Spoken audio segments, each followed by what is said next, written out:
Nyuma yo guterwa ubwoba biravugwa ko Diamond Platnumz yabaye ahunze igihugu cye cya Tanzania nyuma y'uko ku munsi w'ejo imyigaragambyo muri Tanzania ikorwa n'aba Gen Z badashaka ko Dr Samia Suluhu Hassan yongera kwiyamamariza kuyobora iki gihugu. Imyigaragambyo yangije imitungo ihenze irimo iduka rya Juma Jux rifite agaciro karenga miliyoni 700 z'amafaranga y'u Rwanda. Biravugwa ko rero Diamond Platnumz we yahise akuramo ake karenge yerekeza i Mombasa. Iri duka rya Juma Jux ryatwitswe kubera ko ari umwe mu bashyigikira Samia Suluhu Hassan. Diamond Platnumz umwe mu bari bashyigikiye Samia Suluhu Hassan ku munsi w'ejo, abakoresha imbuga nkoranyambaga bamutegetse gusiba amafoto, amashusho, ubutumwa n'ibindi byose yashyize ku mbuga nkoranyambaga ze, bagaragaza ko ibyo byose bikaba byaragaragaza ko uyu Diamond Platnumz ashyigikiye Samia Suluhu Hassan. Bamubwira ko rero bitabaye ibyo nawe bajya kumugabaho ibitero ku bigo afiteho imigabane, urugero nk'ikigo cya Wasafi Records, Wasafi Radio ndetse na televiziyo ndetse n'ibindi bikorwa byose Diamond Platnumz agira cyangwa se afitemo imigabane.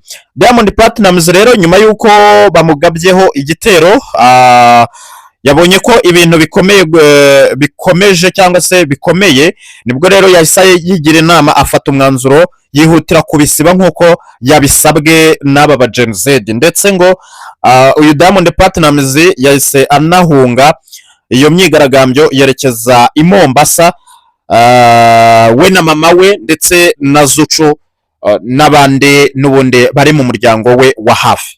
Nufata umwanya ukitegereza ku mbuga nkoranyambaga za hano mu Rwanda, uraza gusanga abenshi cyangwa se imbuga nkoranyambaga nyinshi ziri kugaruka ku myigaragambyo iri kubera hariya mu gihugu cya Tanzania. Ni imyigaragambyo iri gukorwa n'urubyiruko ndetse n'abatishimiye akarengane ndetse n'ibindi byose ngo bikorwa n'ishyaka rya CCM. Iri rikaba ari ishyaka n'ubundi ryari riri ku butegetsi ariko ubu ngubu rishaka kongera kwiyamamariza kuyobora kiriya gihugu cya Tanzania.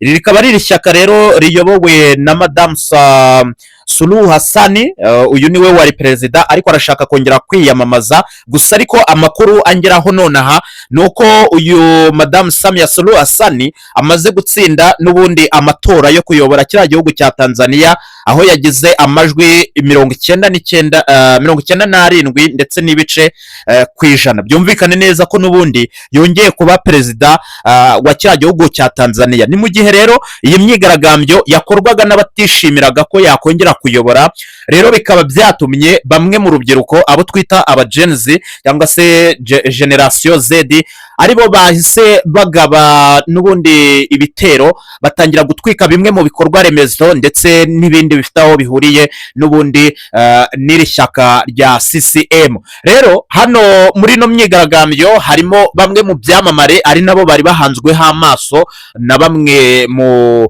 bene igihugu cyangwa se na bamwe mu baturage ba kiriya gihugu, aho bari bategereje kumva icyo ibyamamare biri bivuge ku karengane gakorwa n'iri shyaka cyangwa se ku karengane gakorwa na Madame Suluhu Hassan, aho bavuga ko ngo babuze akazi ndetse n'ibindi byose. Rero bakaba bo basabaga ko ibyamamare byakagombye kugira icyo bivuga kugira ngo aya matora naramuka anabaye uyu Suluhu Hassan atazongera kuyobora kiriya gihugu cya Tanzania. Hari ibyakomeje rero kugenda n'ubundi bisohoka mu bitangazamakuru, aho byagaragaye ko harimo ibikorwa by'abahanzi bakomeye cyangwa se by'abavuga rikijyana, bamwe n'ubundi bakoresha imbuga nkoranyambaga ku buryo bakagombye kuba bavugira abaturage kugira ngo hagire igihinduka. Rero abaturage bamaze kubona ko abo bantu n'ubundi nta kintu bari kuvuga, bigaragara ko bashyigikiye Madame Samia Suluhu Hassan, nibwo rero bahise bajya n'ubundi ku bikorwa byabo, barangije barabitwika barabisenya. Hanyuma abangaba nabo babonye ko nta kindi bari bukore bahitamo guhunga. Hano rero ngiye kukuzanira urutonde rwa bamwe mu bahanzi bo muri kiriya gihugu bamaze kuba bahunga igihugu cyabo kubera imyigaragambyo ndetse no kugabwaho igitero, haba kuri bo ndetse n'ibikorwa byabo n'imiryango yabo.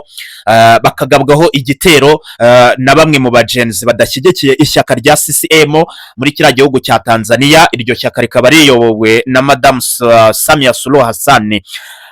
mbere yuko rero ntangira kwanza banza urebe munsi no video unkandira aho handitse ijambo subscribe kugira ngo tujye dushobora kubana n'ubundi no mu zindi nkuru nzajya nkomeza kugenda n'ubundi nkugezaho. Gusa icyo nakubwira nuko aka kanya ubu ndimo ndakora iyi nkuru n'ubundi Madame Samia Suluhu Hassan ari we umaze gutsinda kuyobora kiriya gihugu nanone, aho yatsinze amatora ku majwi 97 n'ibice by'amajwi. Ubwo byumvikane neza ko n'ubundi ari we perezida wa kiriya gihugu cya Tanzania.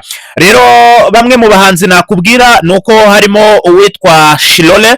Uyu Shilole rero akaba yari umuhanzikazi, ngira ngo abakurikira imyidagaduro ya kiriya gihugu cya Tanzania bazi uyu muhanzikazi bita Shilole. Uyu nguyu akaba yaranafite restaurant ikomeye cyane muri kiriya gihugu cya Tanzania, ni restaurant bita Shishi Food Restaurant. Iyi restaurant rero ikaba ari restaurant yahuriragamo ibyamamare ndetse n'abafite agatubutse muri kiriya gihugu cya Tanzania, bamwe mu bashyigikira nyine abastari baho. Bitandukanye na hano mu Rwanda ko ibyamamare bya hano mu Rwanda byo bitinya kugaragaza imitungo yabo cyangwa se business zabo, kubera ko ntabwo bishobora kuza kuba byagenda neza mu gihe ugaragaje ko business ari yawe, kubera ko icyo gihe hari abo ukumiriye. Hari muri kiriya gihugu cya Tanzania rero ho iyo ufite izina hanyuma ukagira na business ni ibintu byuzuzanya, kubera ko rya zina rituma business yihuta cyane. Uyu Shilole rero akaba yari afite ino restaurant bita Shishi Food. Iyi restaurant rero ikaba yaje kuza kuba yagabwaho igitero n'abagenzi, barayisenya barayitwika, ibintu byose babishyira hasi, bamuhora yuko uyu Shilole ngo ari umwe n'ubundi wagaragaye arimo aramamaza ishyaka rya CCM riyobowe na nyakubahwa Madamu Perezida Samia Suluhu Hassan, n'ubundi wari perezida wa Tanzania, ariko n'ubundi aka kanya umaze gutsinda amatora. Uyu Shilole rero ibikorwa bye bikaba byamaze kuba byashyirwa hasi, hanyuma nawe ahita afata iya mbere ahunga igihugu cya Tanzania ajya kuba aturije ahandi. Ntabwo ari uyu gusa, kubera ko n'uwitwa Platnumz nawe waruyoboye cyangwa se akaba ari umwe wagaragaye mu bakomeje kugenda bamamaza ishyaka rya CCM, ndetse akaba anafite n'indirimbo yayikoreye, bigaragara ko uyu Platnumz yari ashyigikiye cyane uwitwa Samia Suluhu Hassan, ndetse yaje kuza kuba yanashyira amagambo agaragaza ko amushyigikiye ndetse anamukunda, ndetse ko yiteguye ko yakongera kuyobora. Uyu Platnumz rero akimara gushyira ubutumwa ku mbuga nkoranyambaga ze zitandukanye agaragaza ko ashyigikiye Samia Suluhu Hassan, abaturage bahise bamugabaho igitero, ndetse bamwe bashaka kujya kuri Wasafi Record, Wasafi Radio TV ndetse n'ibindi bikorwa bya Platnumz kugira ngo babe babitwika babishyire hasi. Uyu Platnumz rero yahise yigira inama, biba ngombwa ko bwa butumwa yari yashyize ku mbuga nkoranyambaga ze ahita agenda byose arabisiba. Arangije ahita afata indege, yabanje gufata imodoka, arangije yerekeza i Mombasa, aho yari ari kumwe na Zucu, mama we, mama Dangote ndetse n'abana n'abandi bari mu muryango we wa hafi. Arangije arabahungisha kugira ngo bataza kumugabaho igitero, kubera ko bagombaga n'ubundi no kumwica iyo aguma hamwe, kubera kugaragaza ko ashyigikiye n'ubundi ishyaka rya CCM cyangwa se Madame Samia Suluhu Hassan.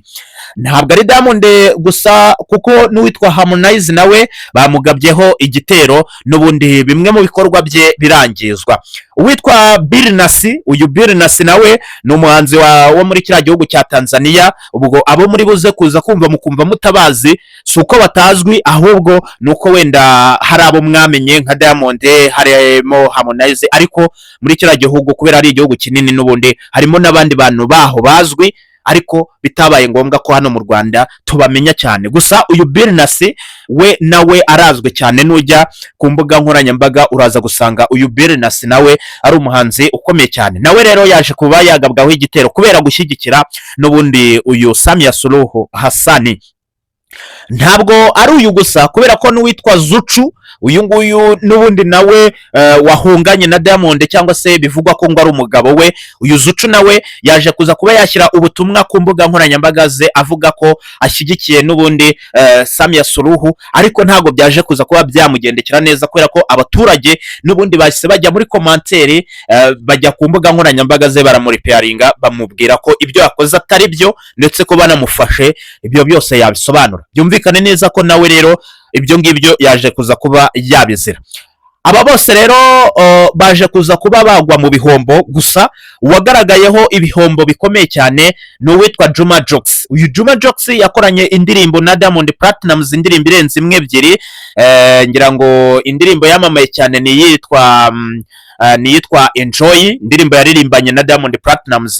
Uyu Juma Jokes abenshi bazi ko ari umunya-Nigeria, ariko nihaba, ariko ubundi bavuga ko ngo afite amamuko mu gihugu cya Tanzania, ariko nubwo atari haba ibikorwa bye byinshi n'ubundi niho byari biri. Uyu Juma Jokes rero akaba yari afite iduka muri kino gihugu cya Tanzania, iduka rihagaze miliyoni 700 z'amafaranga y'u Rwanda, ariko iri duka baje kuza kuba barigira umuyonga, barishyira hasi kubera uyu Juma Jokes n'ubundi nawe ashyigikiye Samia Suluhu Hassan. Ni ukuvuga ngo urubyiruko rwo rwashakaga abavuga rumwe cyangwa se abashyigikiye ishyaka CCM, ishyaka rya Madame Samia Suluhu Hassan, hanyuma bagerageza kubashaka, bababura bagahita bashaka ibikorwa byabo, akaba ari byo n'ubundi badestroyinga cyangwa se bashyira hasi bakabitwika. Uyu Juma Jokes rero akaba yibera mu gihugu cya Nigeria, ariko iri duka rye ryari riri hariya mu gihugu cya Tanzania, rikaba ryamaze kuba ryashyirwa hasi.